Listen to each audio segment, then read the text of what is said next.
بسم الله الرحمن الرحيم ياسين والقرآن الحكيم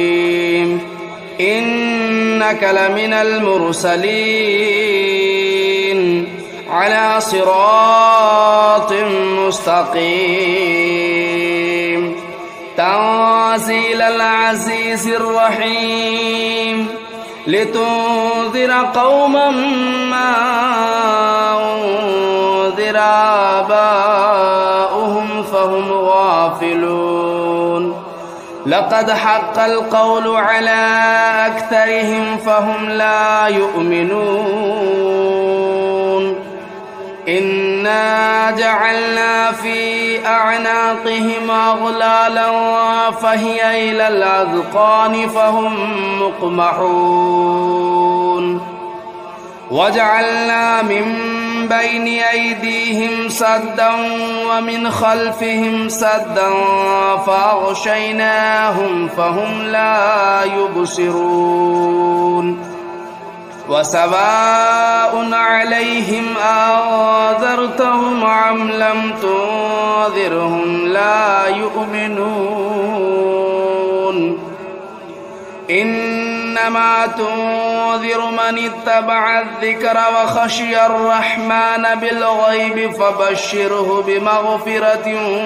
وأجر كريم إنا نحن نحيي الموتى ونكتب ما قدموا وآثارهم وكل شيء أحصيناه في إمام مبين واضرب لهم مثلا أصحاب القرية إذ جاءها المرسلون إذا أرسلنا إليهم اثنين فكذبوهما فعززنا بثالث فقالوا إنا إليكم مرسلون قالوا ما أنتم إلا بشر مثلنا وما أنزل الرحمن من شيء إن أنتم إلا تكذبون قالوا ربنا يعلم إنا إليكم لمرسلون وما علينا إلا البلاغ المبين قالوا إنا تطيرنا بكم لئن لم تنتهوا لنرجمنكم وليمسنكم منا عذاب أليم قالوا طائركم معكم أئن ذكرتم بل أنتم قوم مسرفون وجاء من أقصى المدينة رجل يسعى قال يا قوم اتبعوا المرسلين اتبعوا من لا يسألكم أجرا وهم مهتدون وما لي لا أعبد الذي فطرني وإليه ترجعون أتخذوا من دونه آلهة إن يردني الرحمن بضر لا تغن عني شفاعتهم شيئا ولا ينقذون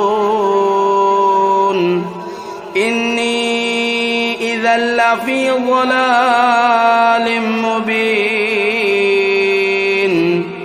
إني آمنت بربكم فاسمعون قيل ادخل الجنة قال يا ليت قومي يعلمون بما غفر لي ربي وجعلني من المكرمين وما أنزلنا على قومه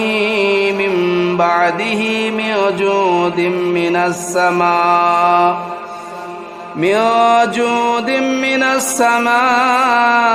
وما كنا منزلين إن كانت إلا صيحة واحدة فإذا هم خامدون يا حسرة على العباد ما يأتيهم من رسول إلا كانوا به يستهزئون ألم يروا كم أهلكنا قبلهم من القرون أنهم إليهم لا يرجعون وإن كل لما جميع لدينا محضرون وآية لهم الأرض الميتة أحييناها وأخرجنا منها حبا فمنه يأكلون وجعلنا فيها جنات من نخيل وأعناب وفجرنا فيها من العيون ليأكلوا من ثمره وما عملته أيديهم أفلا يشكرون سبحان الذي خلق الأزواج كلها مما تنبت الأرض ومن أنفسهم ومما لا يعلمون وآية لهم الليل نسلخ منه النهار فإذا هم مظلمون والشمس تجري لمستقر لها ذلك تقدير العزيز العليم والقمر قدرناه منازل حتى عاد كالعرجون القديم لا الشمس ينبغي لها أن تدرك القمر ولا الليل سابق النهار وكل في فلك يسبحون وآية لهم أنا حملنا ذريتهم في الفلك المشحون وخلقنا لهم من مثله ما يركبون وإن نشأ نغرقهم فلا صريخ لهم ولا هم ينقذون إلا رحمة منا ومتاعا إلى حين وإذا قيل لهم اتقوا ما بين أيديكم وما خلفكم لعلكم ترحمون وما تأتيهم من آية من آيات ربهم إلا كانوا عنها معرضين وإذا قيل لهم أنفقوا مما رزقكم الله قال الذين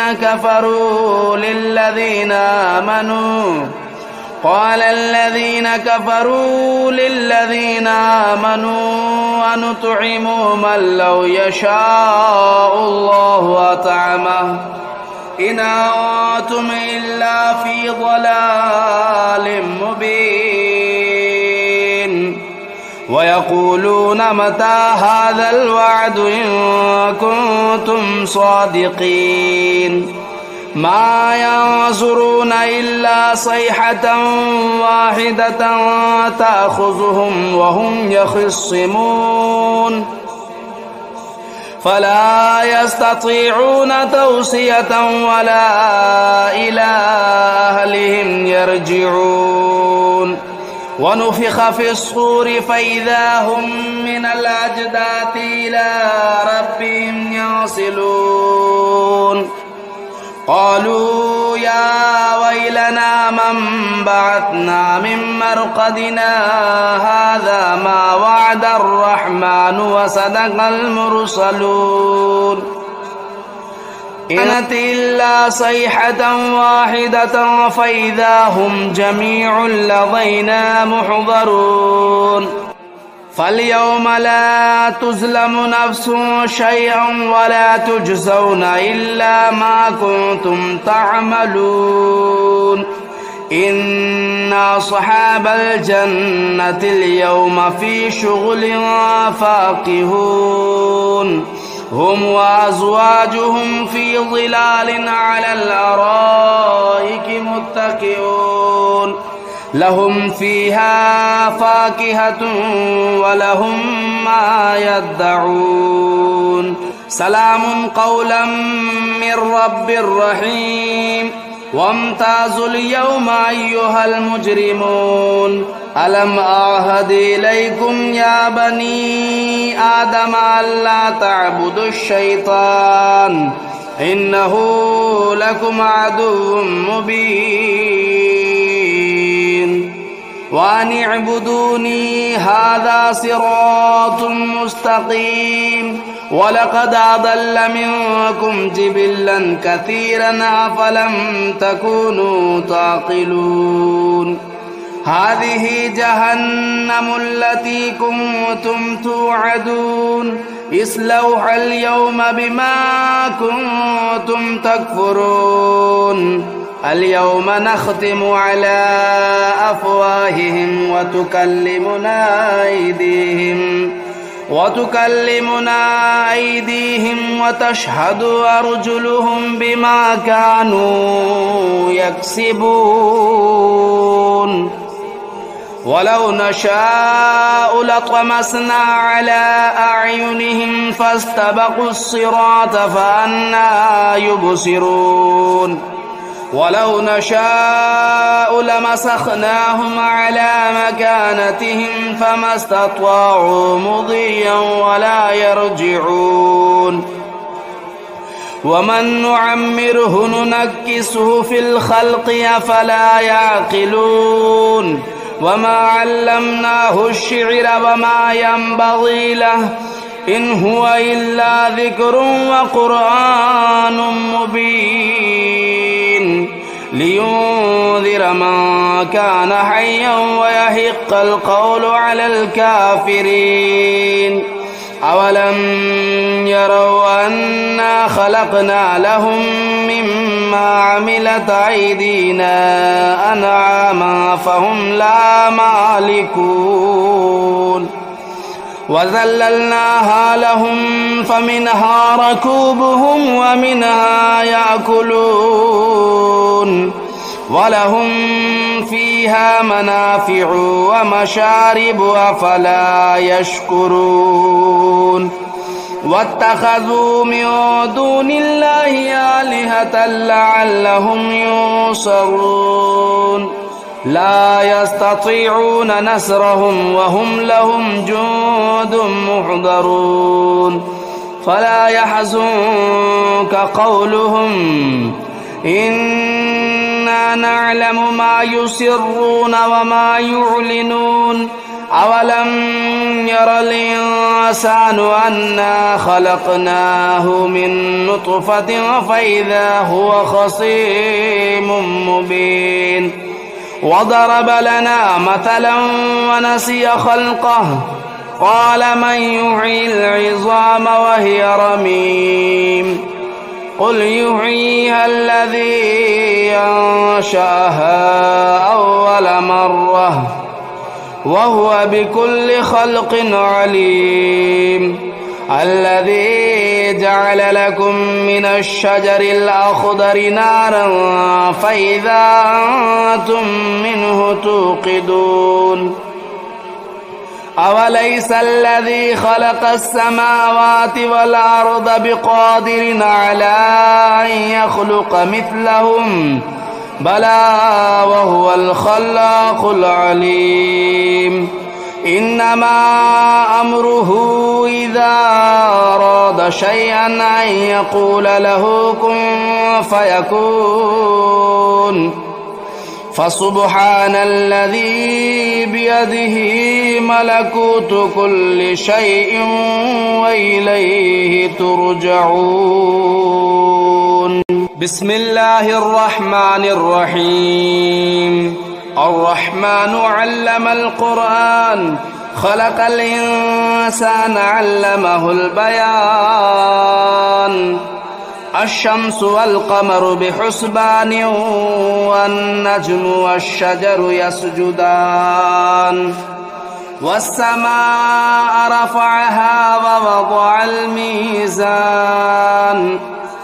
ألا تطغوا في الميزان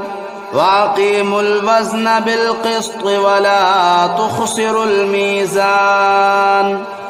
والأرض وضعها للأنام فيها فاكهة والنخل ذات الأكمام والحب ذو العصف والريحان فبأي آلاء ربكما تكذبان خلق الإنسان من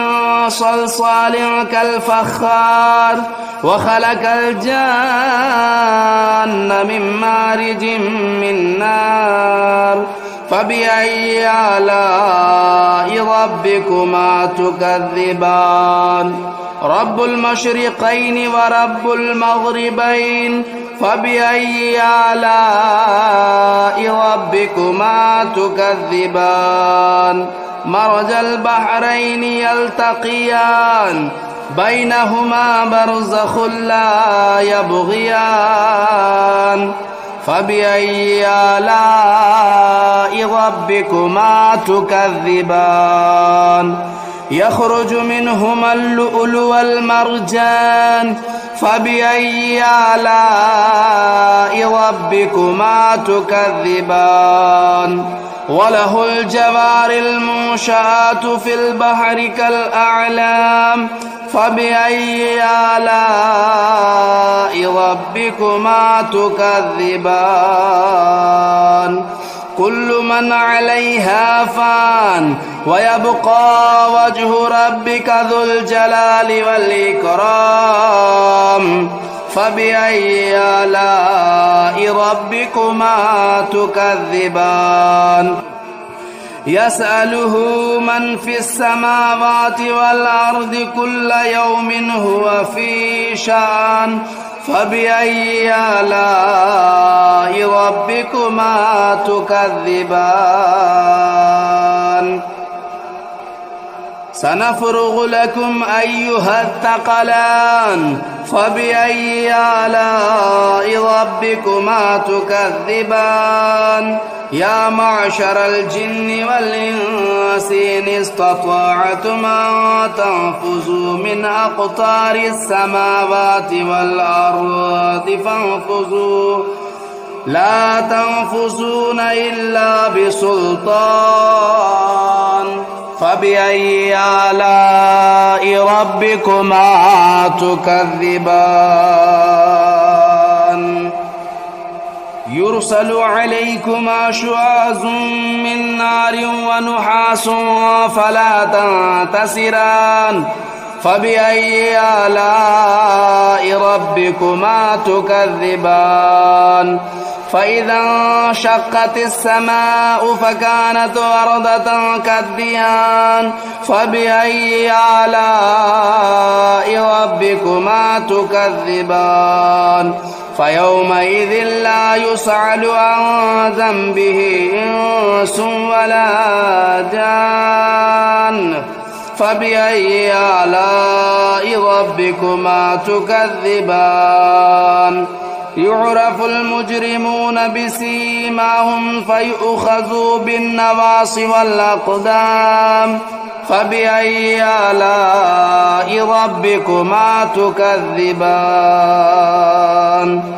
هذه جهنم التي يكذب بها المجرمون يطوفون بينها وبين حميم آن فبأي آلاء ربكما تكذبان ولمن خاف مقام ربه جنتان فبأي آلاء ربكما تكذبان ذواتا أفنان فبأي آلاء ربكما تكذبان فيهما عينان تجريان فبأي آلاء ربكما تكذبان فيهما من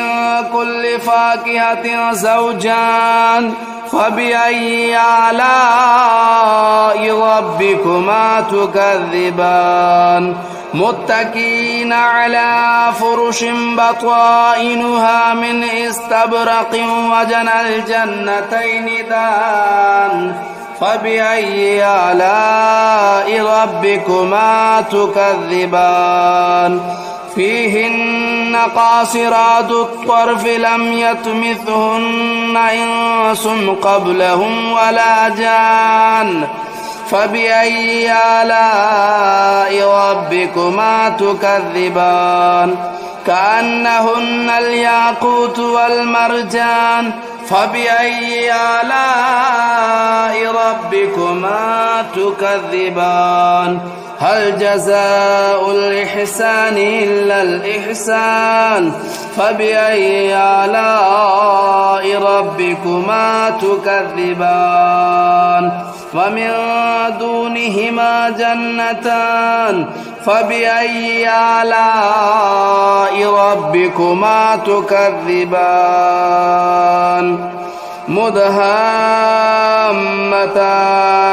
فبأي آلاء ربكما تكذبان فيهما عينان نضاختان فبأي آلاء ربكما تكذبان فيهما فاكهة والنخل والرمان فبأي آلاء ربكما تكذبان فيهن خيرات حسان فبأي آلاء ربكما تكذبان حور مقصورات في الخيام فبأي آلاء ربكما تكذبان لم يطمثهن إنس قبلهم ولا جان فبأي آلاء ربكما تكذبان متكئين على رفرف خضر وبخري حسان فبأي آلاء ربكما تكذبان تبارك اسم ربك ذو الجلال والإكرام بسم الله الرحمن الرحيم تبارك الذي بيده الملك وهو على كل شيء قدير الذي خلق الموت والحياة ليبلوكم أيكم أحسن عملا وهو العزيز الغفور الذي خلق 7 سماوات طباقا ما ترى في خلق الرحمن من تفاوت فارجع البصر هل ترى من فطور ثم ارجع البصر كرتين ينقلب إليك البصر خاسئا وهو حسير ولقد زينا السماء الدنيا بمصابيح وجعلناها رجوما للشياطين وأعتدنا لهم عذاب السعير وللذين كفروا بربهم عذاب جهنم وبئس المصير إذا ألقوا فيها سمعوا لها شهيقا وهي تفور تكاد تميز من الغيظ كلما ألقي فيها فوج سألهم خزنتها ألم يأتكم نذير قالوا بلى قد جاءنا نذير فكذبنا وقلنا ما نزل الله من شيء إن أنتم إلا في ضلال كبير وقالوا لو كنا نسمع أو نعقل ما كنا في أصحاب السعير فاعترفوا بذنبهم فسحقا لأصحاب السعير إن الذين يخشون ربهم بالغيب لهم مغفرة وأجر كبير وأسروا قولكم أو اجهروا به إنه عليم بذات الصدور ألا يعلم من خلق وهو اللطيف الخبير هو الذي جعل لكم الأرض ذلولا فامشوا في مناكبها وكلوا من رزقه وإليه النشور أأمنتم من في السماء أن يخسف بكم الأرض فإذا هي تمور أم أمنتم من في السماء أن يرسل عليكم حاصبا فستعلمون كيف نذير ولقد كذب الذين من قبلهم فكيف كان نكير أولم يروا إلى الطير فوقهم صافات ويقبضن ما يمسكهن إلا الرحمن إنه بكل شيء بصير أمن هذا الذي هو جند لكم ينصركم من دون الرحمن إن الكافرون إلا في غرور أمن هذا الذي يرزقكم إن أمسك رزقه بل لجوا في عتو ونفور أفمن يمشي مكبا على وجهه أهدى أمن يمشي سويا على صراط مستقيم قل هو الذي أنشأكم وجعل لكم السمع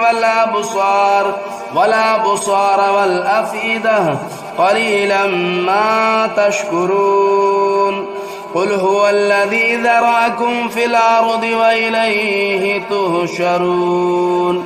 ويقولون متى هذا الوعد إن كنتم صادقين قل إنما العلم عند الله وإنما أنا نذير مبين فلما رأوه زلفة سيئت وجوه الذين كفروا وقيل